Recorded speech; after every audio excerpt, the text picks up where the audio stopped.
Olá, pessoal, sejam todos bem-vindos ao nosso Spot Científico. O meu nome é Luciana Amaral, eu sou enfermeira, estomaterapeuta e assessora técnica da Convatec. Hoje nós vamos falar de um tema que está muito em evidência e que, por conta da pandemia, do Covid-19, a gente tem sempre pontos a discutir, pontos a melhorar. E nós vamos falar, então, da posição prona e quais são as recomendações. Para esse tema, nós trouxemos uma convidada muito especial, que é a Aline Ramalho.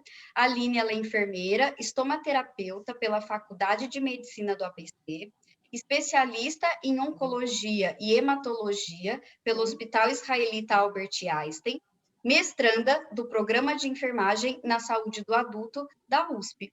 Aline, seja muito bem-vinda e é com você. Obrigada, Lu. Obrigada a toda a Convatec pelo convite. É sempre um prazer compartilhar com vocês esses assuntos tão discutíveis, né? A gente tem bastante coisa para pensar, refletir e melhorar a prática. Então, obrigada pelo convite, boa noite a todos, bom dia a todos.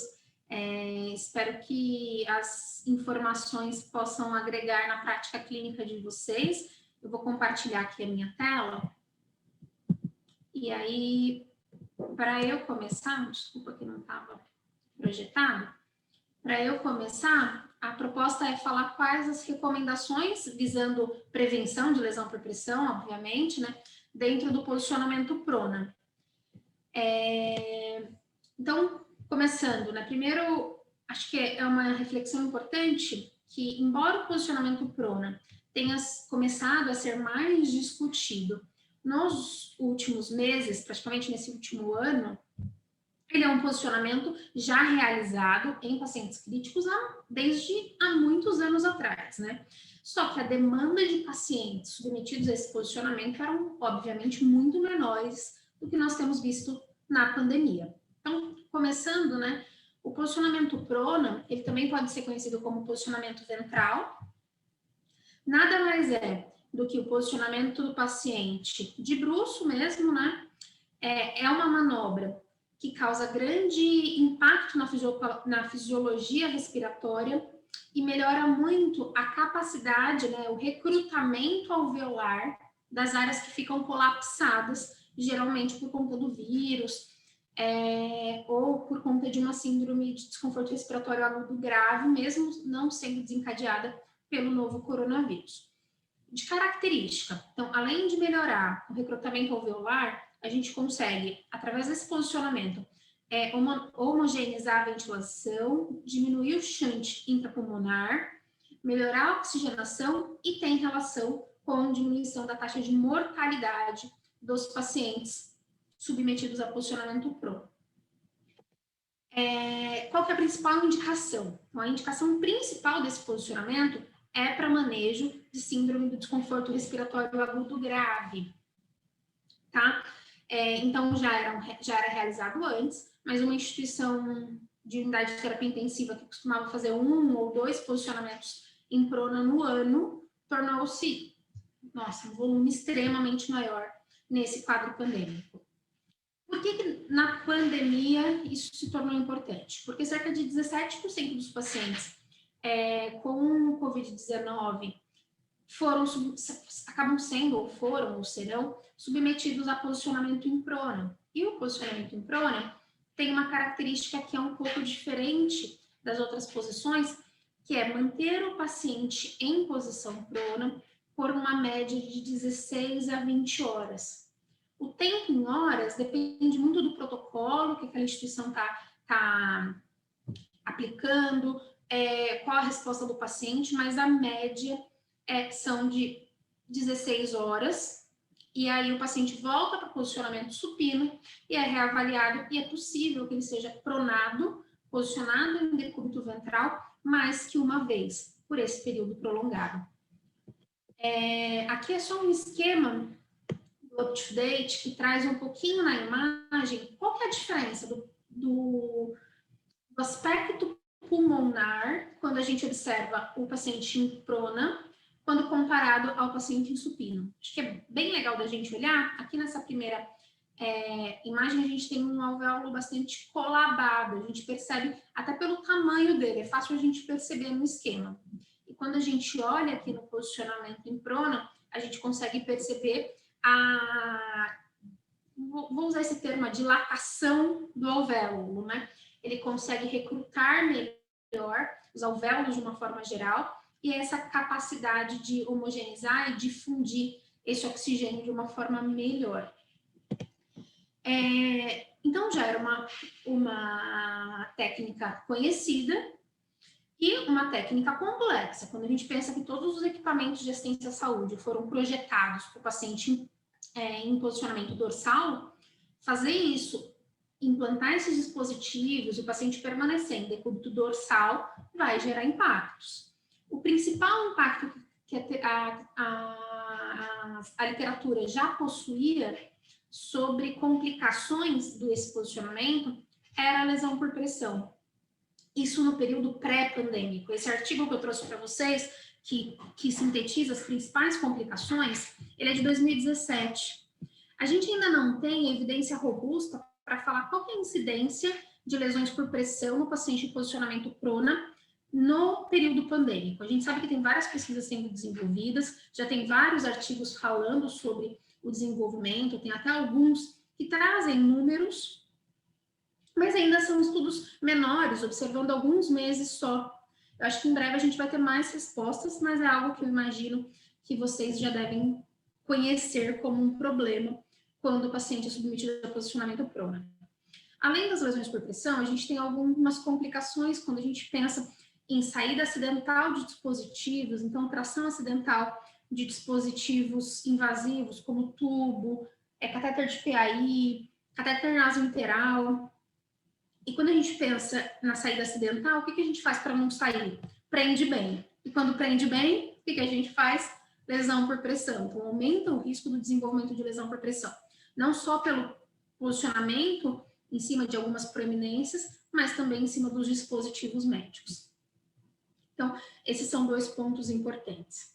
Se a lesão é um grande problema, se as lesões por pressão é um grande problema, vale a pena a gente relembrar o conceito. Então, o que é a definição que a gente segue pela NPAP sobre lesão por pressão? Então, a lesão é um dano localizado na pele ou nos tecidos moles subjacentes. Geralmente, essas lesões vão acontecer em proeminências ósseas, mas elas também podem estar relacionadas a dispositivos, em áreas de dispositivos. Quando é relacionada ao dispositivo, é bastante comum que ela tenha o formato do dispositivo a qual ela está relacionada. Entendendo o conceito, a gente precisa pensar assim, quais são os impactos disso? A primeira coisa é que a lesão por pressão, ela é considerada um evento adverso relacionado à assistência à saúde. Acho que essa é a primeira grande consideração. Além disso, além de ser um evento adverso, ela é conhecida como, na maior parte das vezes, evitável. Então, até 95% a literatura traz são evitáveis. Então, tem algumas sim que são inevitáveis, mas a grande maioria são evitáveis. Geralmente, elas estão relacionadas diretamente com um erro assistencial, com erro nos protocolos de prevenção, com falhas assistenciais. E ela tem um sistema de classificação que é próprio, conforme a gente hoje no Brasil acaba seguindo a recomendação da NPAP, que classifica em estágio 1, 2, 3, 4, não classificado, tissular profundo e membrana mucosa. Não vou me atentar a isso, mas acredito que vocês já conhecem a problemática da lesão por pressão e o conceito. Isso a gente está falando de lesão por pressão de uma forma geral. Quando a gente pensa no paciente crítico, o que a gente já sabe? As taxas de incidência e prevalência nessa população são muito altas. A gente tem estudos que evidenciam uma prevalência de 50%, 60% de lesão por pressão nos pacientes críticos em países subdesenvolvidos, como o nosso. A gente sabe que esses valores de incidência e prevalência estão muito relacionados às estratégias de prevenção implantadas naquela instituição. Então, esse estudo internacional, teve um estudo multicêntrico internacional que avaliou vários países, acho que todos os continentes, não me lembro exatamente, e teve uma discrepância nos achados. Então, aqui no nosso país, a gente teve algumas instituições com uma prevalência não tão alta, outras mais de 40%, 50%, 60% de prevalência. Então, é uma realidade em todo o mundo. As instituições que têm menos recursos para prevenção, com certeza, acabam vivenciando esse problema mais frequentemente. Especificamente no paciente crítico, o que aumenta o risco? Se ele é crítico aqui, ele também é crítico em outro país ou em outra instituição. A grande problemática do paciente crítico é que ele tem algumas complicações que podem aumentar o risco, como ventilação mecânica invasiva por tempo prolongado. A literatura já fala de tempo maior que 72 horas como um fator de risco importante, idade avançada, tempo de internação em UTI, diabetes, doença cardiovascular e uso de vasopressores. Isso pensando de lesão por pressão de uma forma geral. Especificamente em lesão por pressão relacionada a dispositivo, na UTI, a gente tem a relação de edema, tempo de uso do dispositivo, a oscilação de temperatura e umidade como fatores de risco nesse paciente. O que eu gostaria de chamar a atenção de você, né? A primeira coisa é, quando a gente pensa no COVID, quem são as pessoas que até então, até esse momento, acho que isso tem mudado um pouco, quem foram as pessoas que ficaram mais graves dentro desse contexto pandêmico?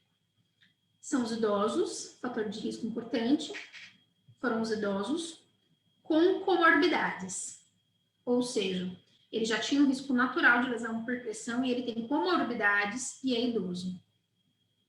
Para acrescentar, esse cara, por conta do vírus, ele ficou em ventilação mecânica prolongada, o tempo de ventilação mecânica aumentou drasticamente. Quem trabalha em UTI, eu sou estomaterapeuta, mas eu atendo os pacientes em UTI, isso é muito claro, a gente tem até dados sobre isso.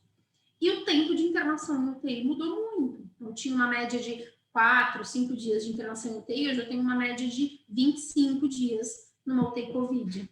Olha a diferença. Então, tudo isso agrega no fator de risco para esse paciente e por isso que a gente tem escutado falar tanto de lesão por pressão no paciente com COVID. Além desses fatores naturais, assim, que só pela criticidade, pelo tempo de internação, ele aumentaria o risco, a gente tem alguns fatores específicos da doença. E aí, o específico da doença, a gente tem aspectos nutricionais, eu não sei se vocês se recordam, mas inicialmente a gente teve um grande número de pacientes doentes com obesidade. Então, fatores nutricionais influenciam também no desenvolvimento da lesão. Além disso, o paciente com Covid-19, ele tem um hipercatabolismo, ele está em hipercatabolismo durante aquela fase mais crítica. E isso faz com que também tenha impactos com relação ao risco. É um paciente naturalmente mais grave, com uma instabilidade já conhecida, isso também a gente já conhece. E aí tem outro adjuvante, que é a coagulopatia sistêmica, ou a coagulação intravascular disseminada, CIVD, que também acontece com frequência nesses pacientes. Tanto que hoje a maior parte das instituições e médicos já entram com terapia de anticoagulação profilática nos pacientes com Covid-19 por conta do risco de CIVD.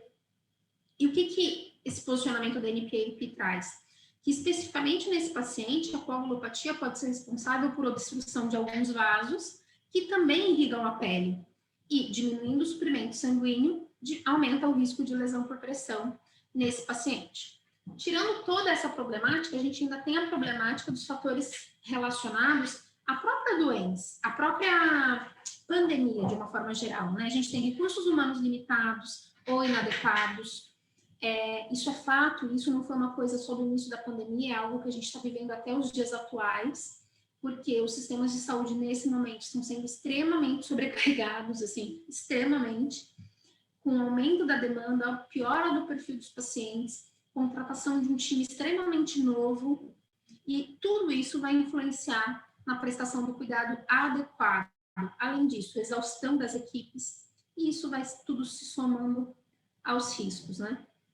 E recursos humanos, recursos materiais limitados ou inadequados. Então, se a gente parar para pensar, um recurso humano inadequado é bem comum no nosso perfil de assistência à saúde no Brasil.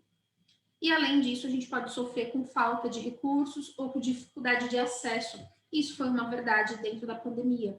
Problemas em exportação, então, em importação, tem uma série de fatores também relacionados a isso. A gente entendeu a complexidade do paciente, até agora eu falei basicamente de uma maneira geral, especificamente em pacientes pronados, eu trouxe algumas imagens retiradas de artigos para vocês verem. Esse é um paciente de 27 anos, olha a idade, extremamente jovem, com Covid-19, foi submetido à pronação 6 vezes, uma média de 12 horas cada. Desenvolveu essas lesões por pressão gravíssimas. Aqui eu trago uma foto de outro paciente com lesão por pressão na cartilagem nasal, e ele tem necrose do nariz, extremamente grave.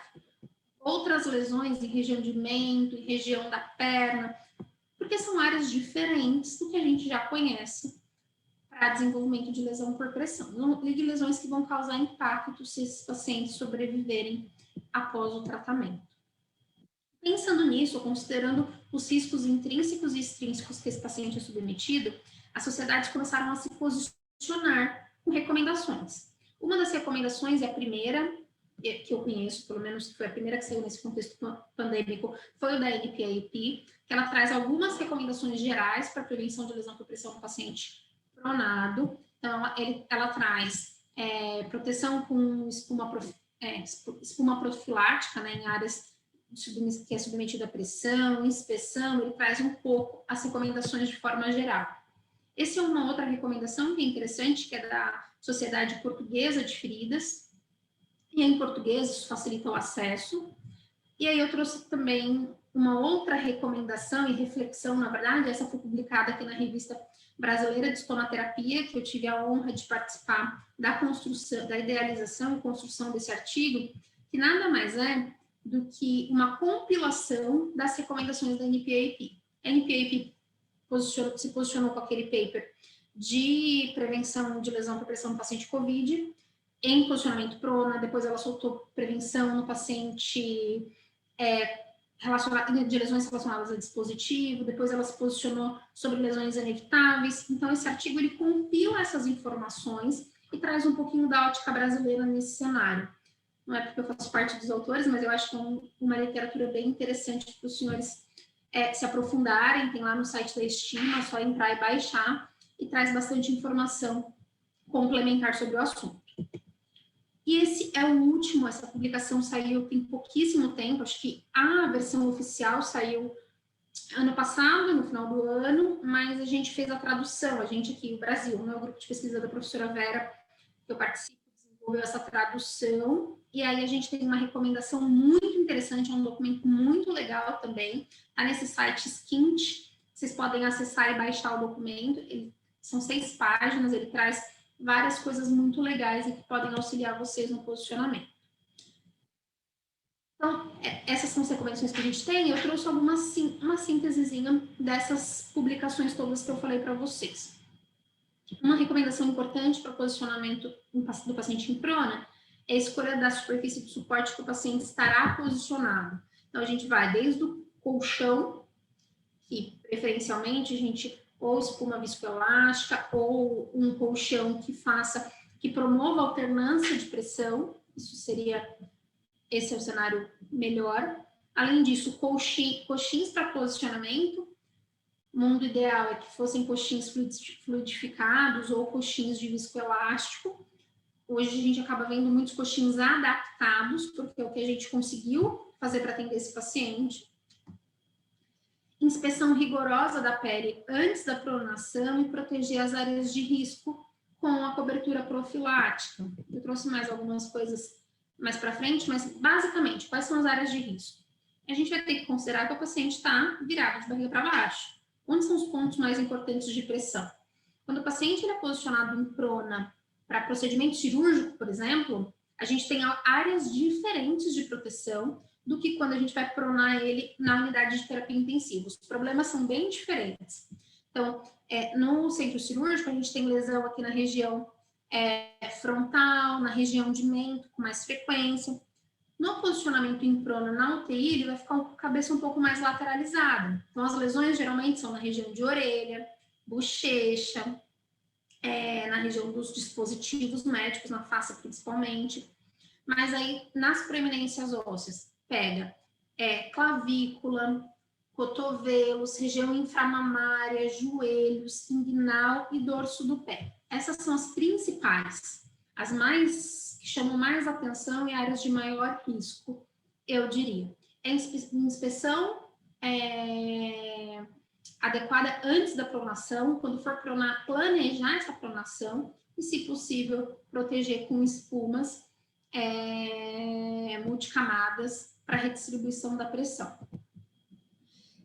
Aquela última publicação, essa fotinha eu removi de lá, que foi traduzida para o Brasil, e ela fala proteção com espuma multicamadas em áreas de maior risco, e ela traz os desenhos. Então, aqui nessa região inguinal, região dos joelhos, a gente tem tido lesões em uma frequência razoável nos joelhos, no dorso do pé, na região inframamária, na região supraclavicular, proteção na região da face, nas áreas possíveis.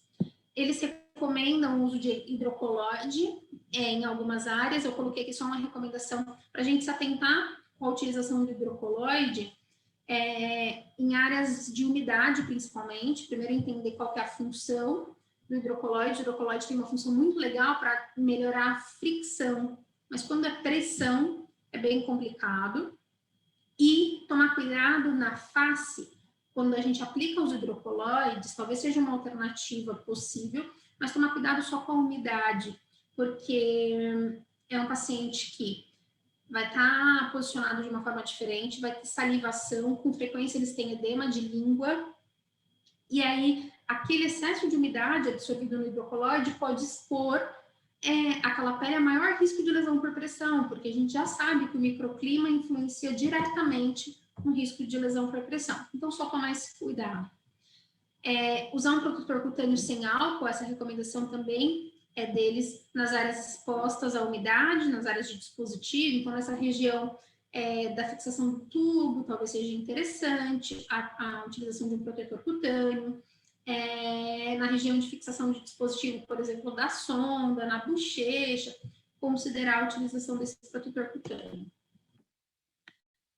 Atenção na prevenção a lesões por pressão relacionada ao dispositivo. Então, a gente tem algumas recomendações com tubo orotraqueal. A gente já, foi o que eu falei lá no começo, vai ter que prender bem, porque ele vai pronar, tem risco de extubação real.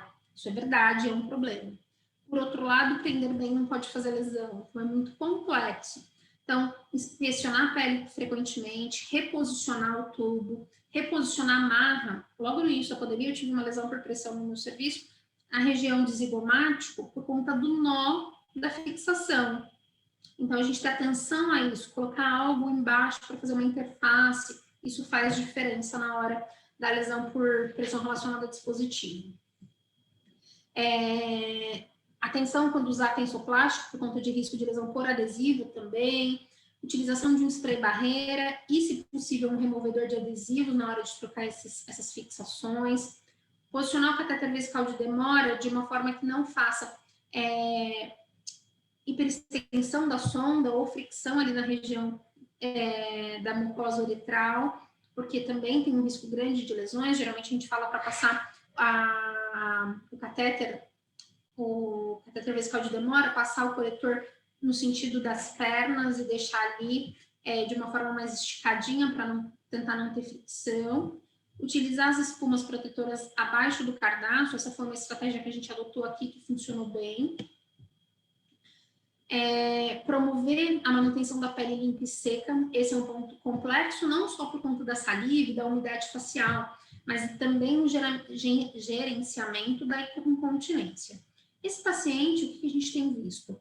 Na maior parte das vezes ele vai estar com catéter vesical de demora. O grande problema é o gerenciamento da incontinência fecal.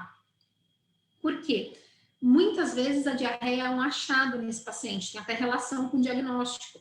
Então, considerar o uso, por exemplo, de um sistema de gerenciamento da incontinência fecal também é interessante. A gente no nosso país tem só o Flexil, que eu conheço, pelo menos até hoje, mas tem que ser considerado nesses casos, até porque a gente vai diminuir o risco, não só de lesões de pele, mas também minimizar a manipulação desse paciente, porque ela é mais difícil dentro desse contexto todo de pronação.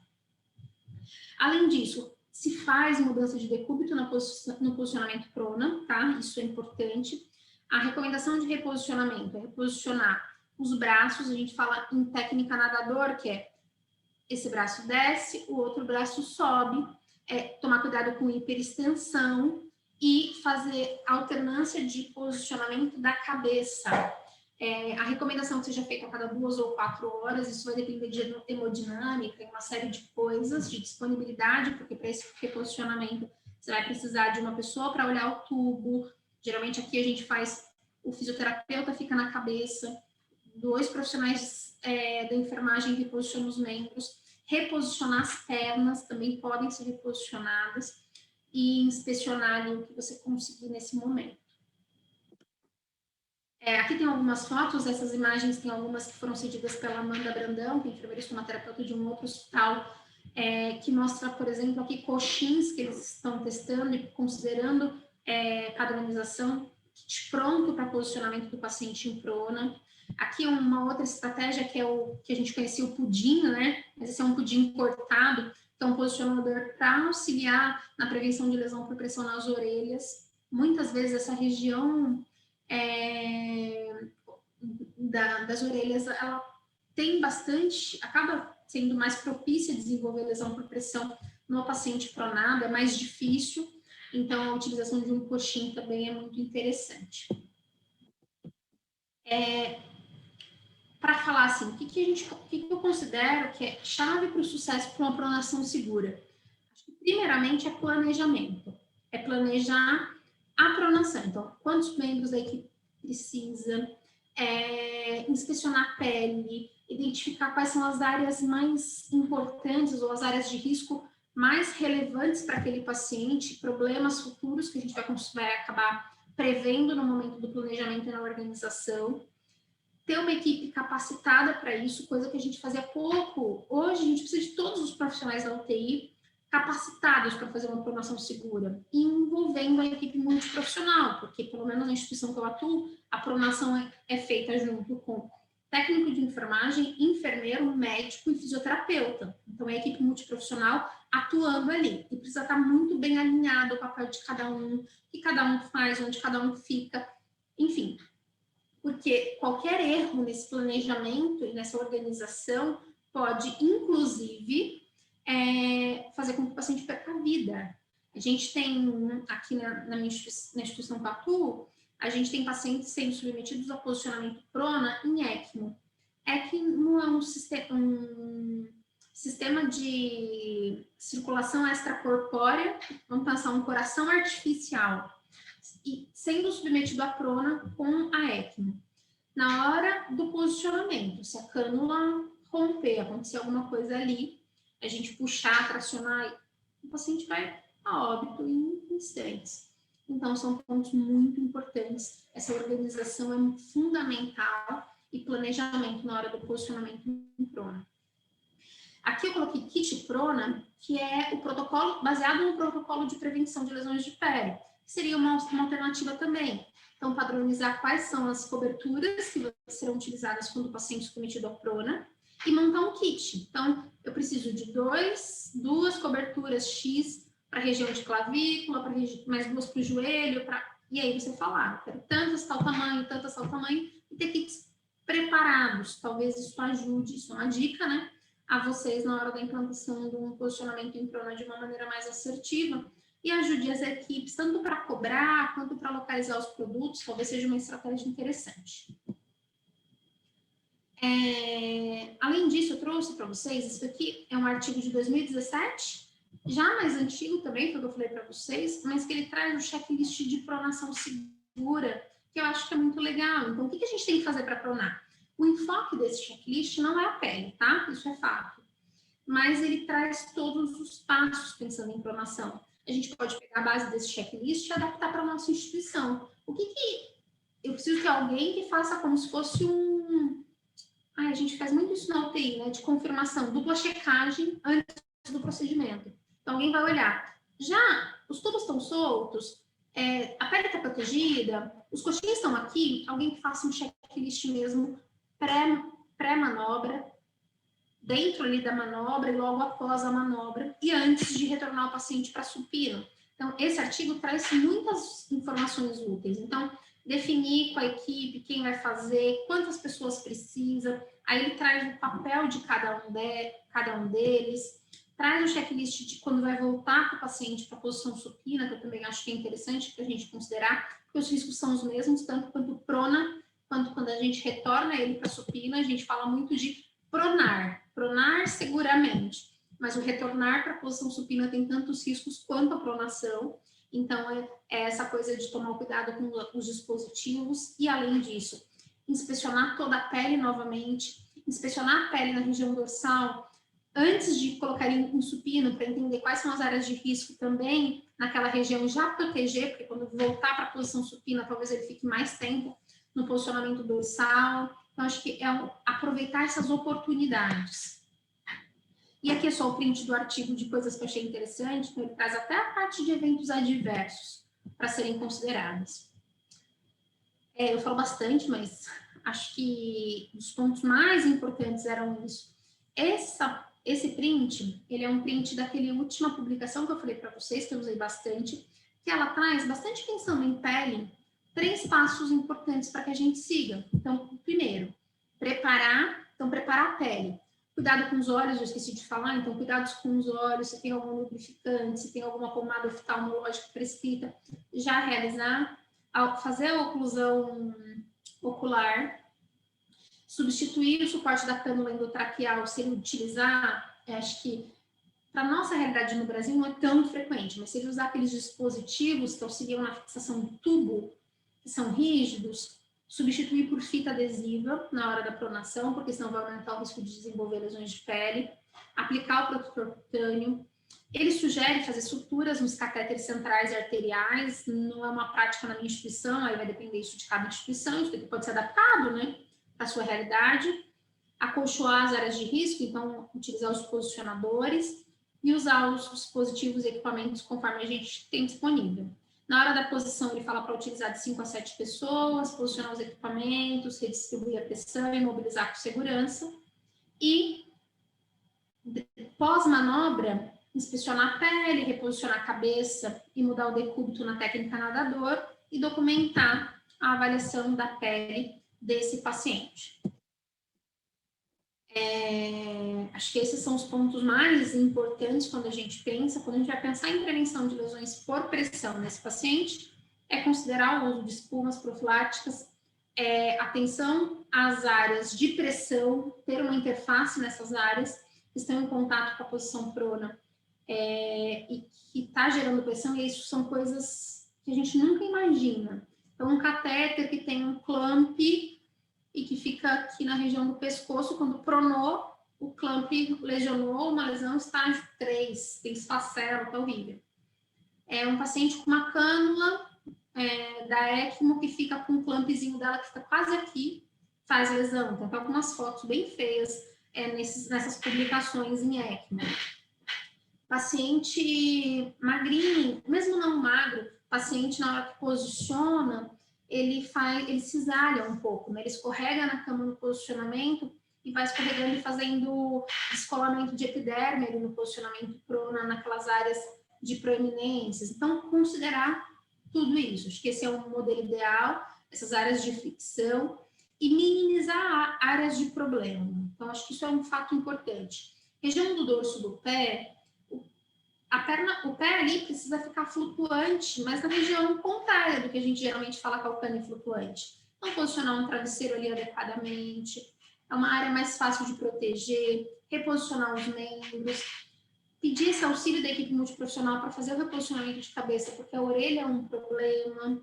Então, acho que muito também está relacionado com o cuidado para a realização do procedimento e a atenção à pele. Acho que é uma coisa importante a gente lembrar que é um paciente crítico, instável, com prognóstico não esclarecido, mas que a gente não pode desconsiderar a pele, porque esse paciente vai precisar ficar bem depois e reabilitar e ter condições de pele favoráveis também, e que a gente consiga minimizar as chances de causar dano para esse paciente. Eu trouxe para vocês as principais recomendações, o que a teoria fala Mas aqui no final eu queria falar para vocês algumas coisas da vida real, além do que tudo isso, né? A gente tem alguns desafios, não é fácil, né? Primeiro, um paciente com múltiplos dispositivos, é um cara que muitas vezes está em ECMO, com tubo com 3 catéteres. Esses dias eu tive um que foi submetido a uma cirurgia de emergência, uma laparoexploradora, e confeccionou um estoma, então tinha incisão cirúrgica, um estoma, 2 drenos, mais tubo, e tudo isso no mesmo paciente a ser posicionado. Associado a isso, a instabilidade clínica, o reposicionamento limitado desse paciente, porque não adianta a gente falar do reposicionamento, por mais que a gente reposicione membros, dá para reposicionar essa região do tronco, mas o alívio de pressão a gente sabe que é limitado. Além disso, tem os custos relacionados a produtos preventivos, é o que eu sempre bato na tecla, que é sempre levar em discussão custo-benefício, isso é muito importante. A prevenção ela é sempre mais barata, isso a gente tem evidência científica que sustenta que prevenir é mais barato do que tratar uma lesão por prevenção. Eu acho que isso é um ponto que a gente tem que considerar. Lembrar que capacitação para o multiprofissional nesse contexto não está fácil, então até isso tem que ser considerado, é um desafio nesse momento, em que a gente não pode se reunir, em que a demanda de novos profissionais tem sido crescente, então montar uma capacitação hoje, daqui a um mês, talvez a gente já tenha alguns membros da equipe sem saber desses processos, então tentar estabelecer os processos de uma forma clara e disseminável de forma fácil. Além disso, os posicionadores e coxins no Brasil são um problema, porque a gente não tem coxins prontos na maior parte das vezes, os que a gente tem muitas vezes não atende ou são caros, então o posicionamento na pronação também é complexo por conta dessa falta de coxins disponíveis e muitas instituições nem tinham, porque quase não faziam pronação, então não tinham muita consideração desses coxins, isso também é um desafio para o nosso cenário. Além disso, a gente tem alguns bem específicos desse paciente, que pode ser, foi o que eu falei, um paciente idoso frágil, porque se o paciente ficar mais grave é o paciente idoso, o paciente de 95 anos e que ainda está em investimento de medidas terapêuticas, com aquela pele, você olha e você fala, meu Deus, imagina pronar esse paciente, isso vai acontecer. E às vezes é um paciente que nem é tão idoso, mas tem uma pele, usou corticoide por tempo prolongado, tem uma série de fatores que influenciou, e é aquela pele que você olha e você fala, meu Deus, vai abrir. Então, como manejar isso? Num paciente que tem em toda a superfície corporal essa pele, você vai precisar mudar e remudar, e vai ter fricção, inevitavelmente. Como proteger essa pele? Isso é um desafio. Os pacientes estomizados é outro desafio, e que acaba sendo muitas vezes coisas manuais que precisam ser elaboradas para resolver isso, coisas mais improvisadas. Então, aliviar a pressão ao redor da área da estomia, com alguma espuma, de alguma forma, com coxinha improvisado, para tentar minimizar a pressão, para também não ter lesão. Já pensou? O paciente se tem direto ali em cima de um estoma recém-confeccionado, e o risco de necrose, de descolamento mucocutâneo. Alguns dispositivos específicos, o gerenciamento da incontinência, reposicionamento da cabeça em paciente com encurtamento cervical, como que vai reposicionar a cabeça desse paciente. Então, assim, esses são só alguns questionamentos, que na verdade é um compartilhamento de desafios. Aline, como que a gente faz nesse paciente com encurtamento cervical? Como que a gente faz no paciente estomizado? A resposta é, não sei, vamos pensar junto. Vamos tentar aliar a prática com a literatura para ver se a gente tem alguma coisa. Fora isso, é tentar adaptar a nossa realidade e também, por que não, acho que vale a pena a gente reforçar, escrever isso, como vocês venceram os desafios, esses desafios, por exemplo, como foi? Porque a literatura vai acabar focando na forma geral, né, de quais foram os impactos da promoção, quais foram as intervenções interessantes em larga escala, mas esses casos pontuais de como lidar, compartilhar como você lidou com um paciente estomizado em posicionamento prona, como que se confeccionou o coxim, qual o formato, tamanho, tudo isso pode agregar na literatura. Eu acho que quem já conseguiu se adaptar, vale talvez promover esse conhecimento, a difusão desse conhecimento para todos os profissionais, através de publicações. Eu acho que também é um ponto que a gente vai conseguir contribuir. Acho que era isso que eu tinha para falar, Lu. Não sei se você tem alguma pergunta. Eu queria só reforçar que, nesse momento, né, todos nós estamos extremamente cansados, muito cansados. A gente está vendo hoje, pontualmente, não estou falando de um mês, dois, três atrás, né, um crescente número de pacientes críticos, mais jovens até. A gente ainda não sabe como vai ser os próximos meses, os próximos dias. Amanhã a gente já não sabe. Então, é um paciente que o sistema de saúde talvez não esteja tão preparados, nós mesmos não estamos preparados para lidar.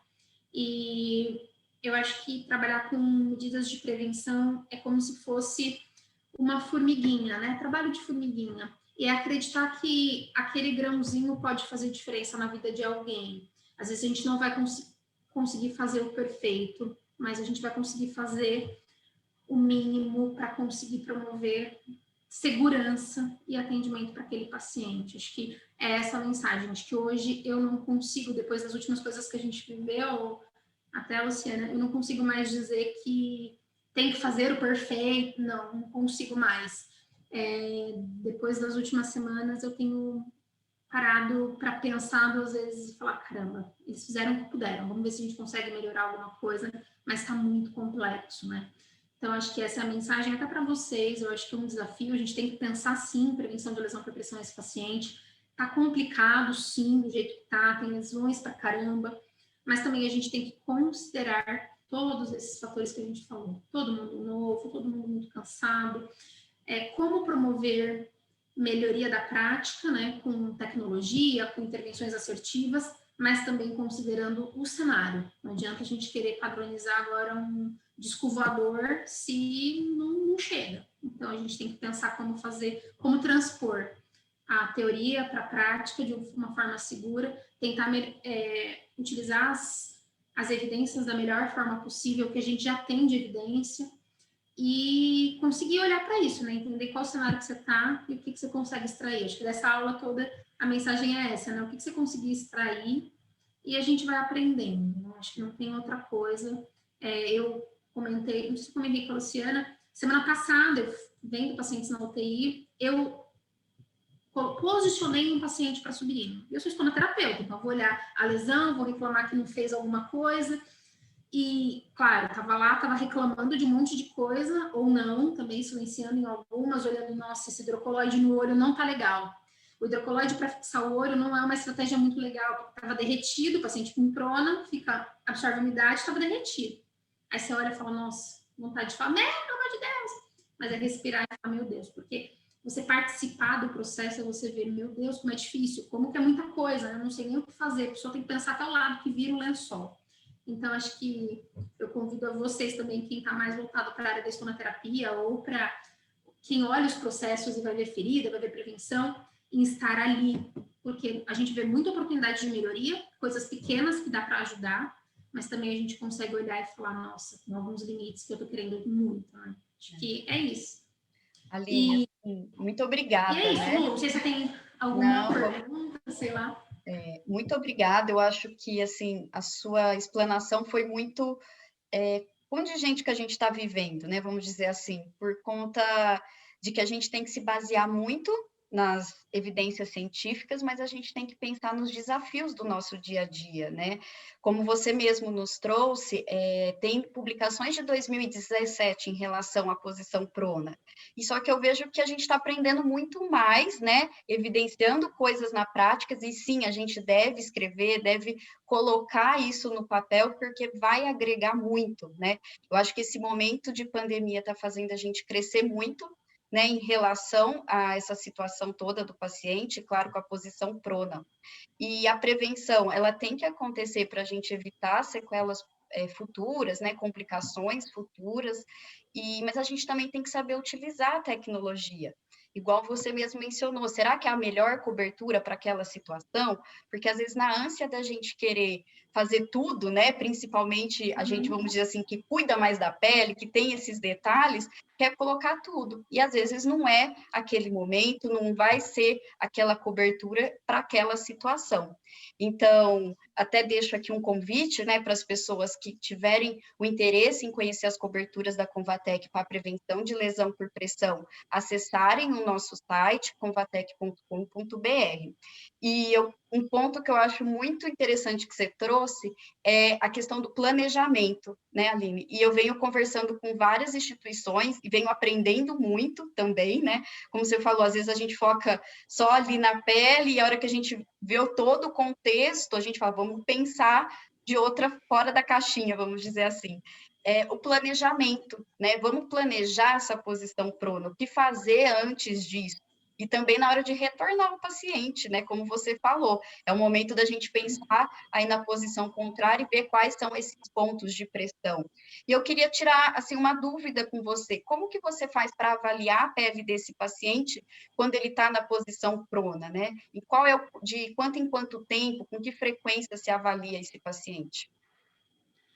Bom, eu acho que assim, a gente primeiro tem que considerar que é muito difícil, né? A gente tem o ideal, inspeção, na área de dispositivo, por exemplo, a gente está com um projeto pelo Instituto Joana Briggs, que a recomendação é inspecionar a cada 2 horas as áreas de dispositivo. Mas eu sei que esse paciente é um paciente que vai ser difícil. Por exemplo, um exemplo bem fácil.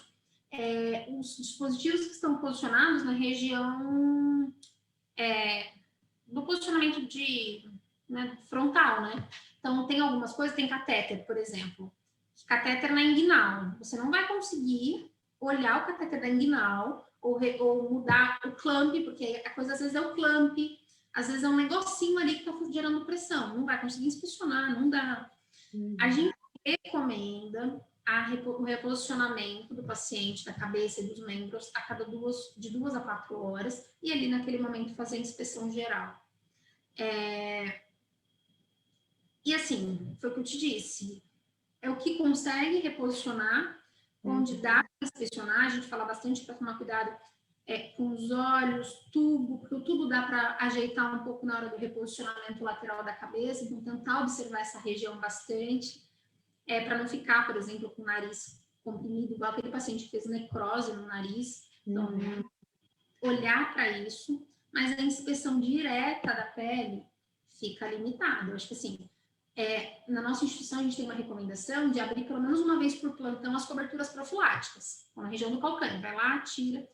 Como que eu vou fazer isso no joelho de um paciente pronado? Não dá, não tem inspeção da pele. A verdade é, nessas regiões, não tem inspeção da pele até o paciente voltar para supino. Nossa recomendação aqui na instituição, ele foi para supino, eu abro todas as coberturas profiláticas, inspeciono a pele e mantenho.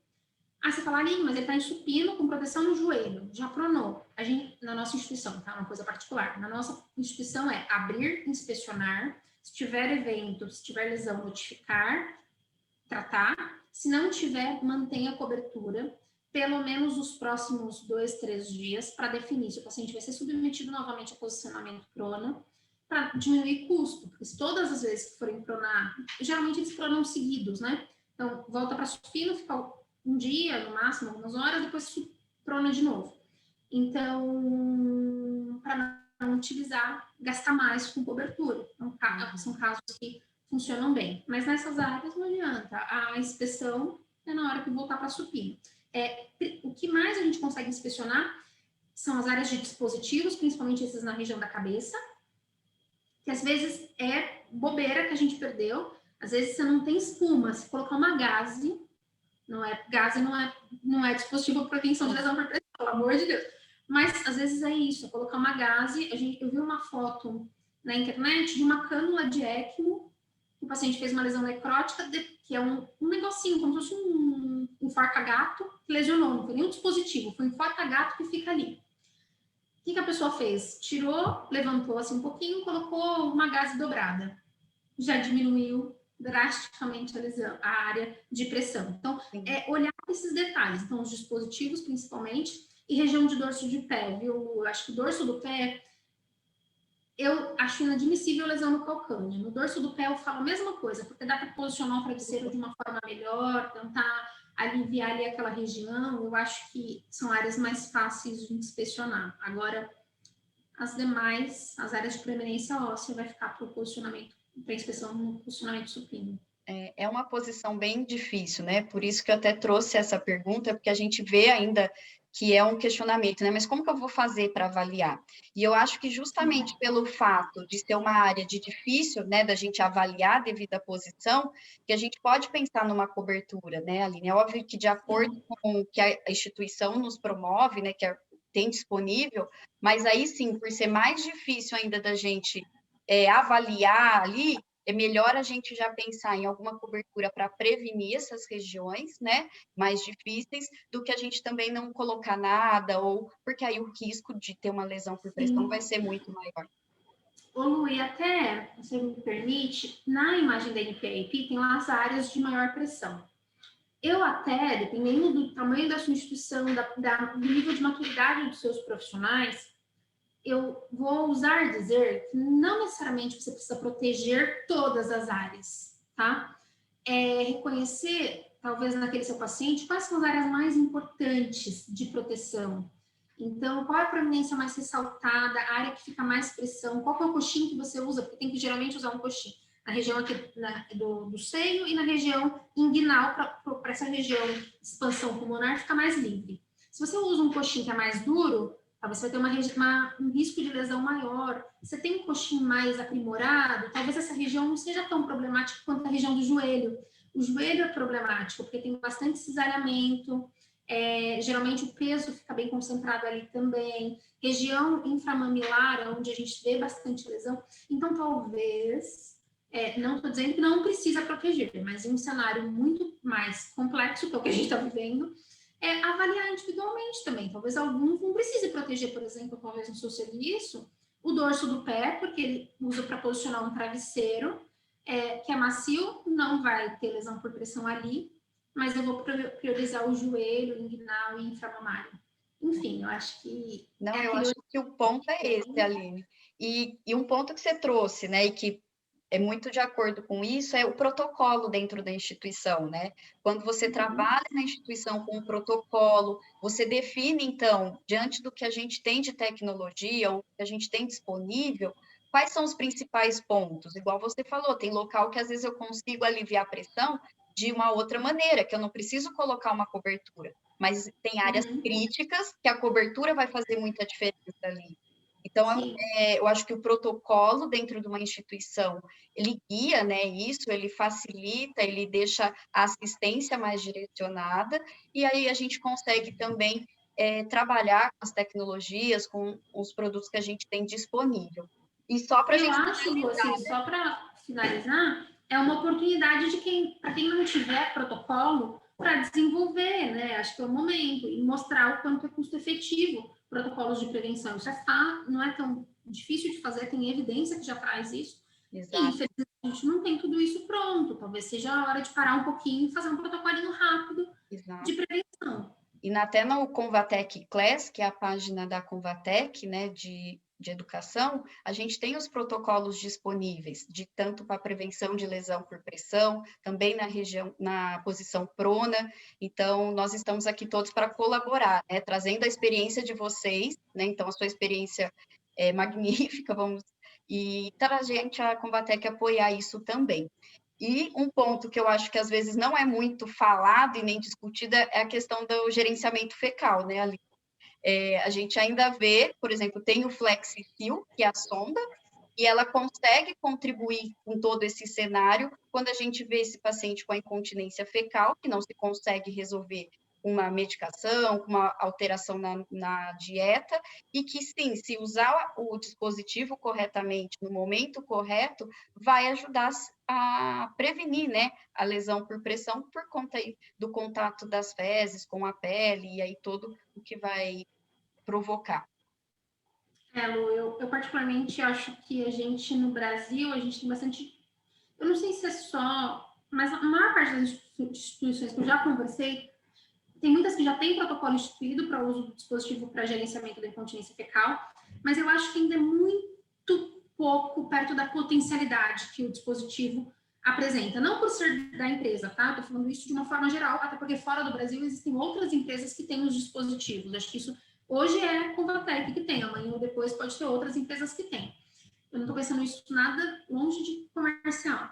Eu acho que a gente sabe aproveitar pouco. E um caso interessante, agora na pandemia, eu escrevi junto com algumas colegas um relato de experiência sobre o manejo de paciente com falência da pele e o uso do sistema de incontinência, para gerenciamento da incontinência.